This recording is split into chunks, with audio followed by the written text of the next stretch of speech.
Hi friends, welcome to my channel. আজকে ফার্স্টে বলি একটা অ্যাপ্রোপ্রিয়েট প্রিপোজিশন নিয়ে, দ্যাট ইজ প্রাউড অফ, যেটা আমি সেন্টেন্সে পরে ইউজ করছি। প্রাউড অফ মানে কি? গর্বিত।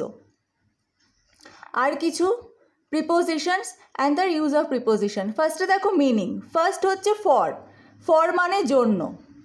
সেকেন্ড হচ্ছে টু, টু অর্থাৎ দিকে বা প্রতি। আর যেটা ইউজ করবো আজকে দ্যাট ইজ গন্তব্য বোঝাতে। থার্ড দেখো ইন, ইন মানে মধ্যে, আক্ষরিক অর্থ। আর যে দুটো আজকে ইউজ করবো that is indicating location within a space. Indicate করা মানে কি? নির্দেশ করা। কি নির্দেশ করব? একটি ক্ষেত্রের বা স্থানের মধ্যে অবস্থান নির্দেশ করার ক্ষেত্রে ইন ব্যবহার করব। আজকে যেটা ইউজ করব দ্যাট ইজ ক্ষেত্রের মধ্যে অবস্থান নির্দেশ করার জন্য ইন ব্যবহার করব। আরেকটা কি করব? মাস, সাল, বছর, দশক ইত্যাদির আগে একটা ইন ব্যবহার আজকে করব সেন্টেন্সে। নাম্বার 4 দেখো অফ। অফের আক্ষরিক অর্থ কি? এর। আজকে যেটা ইউজ করবো that is showing the relationship or association, অর্থাৎ সম্পর্ক বোঝাতে বা দেখাতে। সেই ক্ষেত্রে সেন্টেন্সে অফটাকে ব্যবহার করব। এবার আমি চলে আসছি প্যারাগ্রাফে। প্যারাগ্রাফটা দেখো, Ishwarchandra Vidyasagar lived dash the 19th century. 19-এর দশকে তিনি ছিলেন। এই দশকটা বোঝানোর জন্য তার আগে আমি একটা ইন ব্যবহার করলাম। এখানে ইনের সেকেন্ড যেটা আমি লিখেছি, মাস, সাল, বছর, দশক বোঝাতে ইত্যাদির আগে ইন ব্যবহার করা হয়, সেই একটা ইন এখানে ব্যবহার করলাম। সো কী হলো? Ishwarchandra Vidyasagar lived in the 19th century India when very few people went dash school. স্কুলের আগে টু প্রিপোজিশন ব্যবহার করলাম, অর্থাৎ টু প্রিপোজিশন ব্যবহার করলাম গন্তব্য বোঝাতে। So went to school. Second দেখো উই আর প্রাউড অফ। এখানে কি ব্যবহার করলাম? অ্যাপ্রোপ্রিয়েট প্রিপোজিশন প্রাউড অফ, যার মানে গর্বিত। আমরা ওনার ওপর গর্বিত। We are proud of Vidyasagar dash his great work. কিসের জন্য গর্বিত? ওনার মহান কাজের জন্য আমরা ওনার ওপর গর্বিত। সো এখানে ব্যবহার করলাম প্রিপোজিশন ফর, আক্ষরিক অর্থে ফর মানে জন্য। So we are proud of Vidyasagar for his great work dash the field. Field মানে ক্ষেত্র।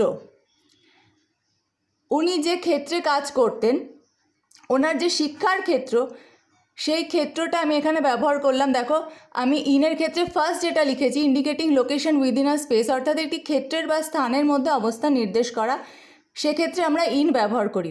শিক্ষার যে ক্ষেত্রের মধ্যে উনি মহান ছিলেন সেটা বোঝানোর জন্য আমরা এখানে ইন প্রিপোজিশন ব্যবহার করলাম। So we are proud of Vidyasagar for his great work in the field dash education. শিক্ষার এই এরটা আমরা কখন ব্যবহার করি? অফের আক্ষরিক অর্থে, যখন একটা ওয়ার্ডের পরে এর বা র শব্দটা থাকে। ধরো আমি বললাম বিজ্ঞানের, শিক্ষার, অফ সায়েন্স, অফ এডুকেশন, সেক্ষেত্রে আমরা এরটা আক্ষরিক অর্থে এখানে ব্যবহার করলাম। এটাতে যদি আমি এক্সপ্লেন করি, সেটার কী এক্সপ্লেনেশন হবে? এক্সপ্লেনেশন হচ্ছে showing the relationship or association. শিক্ষার সাথে ওনার যে সম্পর্ক, উনি যে মহান কাজ করেছেন শিক্ষাক্ষেত্রে শিক্ষার উন্নতির জন্য, সেই শিক্ষার সাথে সম্পর্ক বোঝাতে আমরা অফ প্রিপোজিশন ব্যবহার করলাম। বাট অফ এখানে অ্যাকচুয়ালি আক্ষরিক অর্থে ব্যবহার হয়েছে। অফ মানে এর, শিক্ষা প্লাস এর, শিক্ষার, অফ এডুকেশন। সো আমি ফার্স্ট থেকে একবার বলে দিই, তোমরা এগুলো লিখে নাও। ফর মানে জন্য, টু মানে দিকে বা প্রতি, গন্তব্য বোঝাতে। ইনের এখানে দুটো আমি ইউজ করলাম। একটা হচ্ছে indicating location within a space, একটি ক্ষেত্রের বা স্থানের মধ্যে অবস্থান করলে। স্থানের মধ্যে অবস্থান বলতে ধরো আমি বললাম আমি কলকাতায় বাস করি, আই লিভ ইন কলকাতা। আর ক্ষেত্রের মধ্যে আমি শিক্ষা ক্ষেত্রের কথা বললাম এখানে। এই সেন্টেন্সটা দেখো, in the field of education, শিক্ষার ক্ষেত্রে, শিক্ষাক্ষেত্রের মধ্যে বোঝাতে আমি এখানে ইন প্রিপোজিশন ব্যবহার করলাম। আরেকটা ইন কোথায় ব্যবহার করলাম, মাস, সাল, দশক, বছর ইত্যাদির আগে। So 19th century, in the 19th century আমি এখানে ব্যবহার করলাম। আর একটা কি ব্যবহার করলাম, অফ। অফ মানে এর, অফ এখানে আক্ষরিক অর্থেই আমি ব্যবহার করেছি। এডুকেশন, অফ এডুকেশন, শিক্ষার, শিক্ষা প্লাস এর হিসাবে আমি অফ এডুকেশন ব্যবহার করেছি।